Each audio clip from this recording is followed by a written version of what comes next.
posledný zápas v sezóne, chceli sme sa rozlúčiť víťazstvom, pripravovali sme sa na to, že to bude ťažké, nepríjemný super, ktorý nemá čo stratiť a pre nás bola motivácia ešte uhrať 3 body, rozlúčiť sa víťaznectvom sezónou a myslím, že sme boli v tom zápase, že to bol dobrý výkon z nášho podania.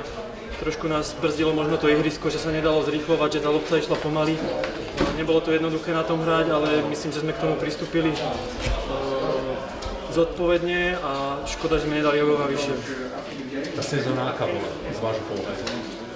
Tak ten začiatok nás vystrelil, boli sme efektívni, hrali sme dobrý futbal, potom prišla trošku taká výsledková kríza, ani nie herná, myslím, že sme možno 2-3 zápasy odohrali také slabšie, ale inak sme držali ten štandard veľmi vysoko a zlomom bolo asi to, že sme sa len dostali do tej prvej šestky, čo sme veľmi chceli. Kde treba ešte pridať? Tak treba pridať všade, lebo skončili sme v tej druhej polovici a pred nami je ešte kus roboty.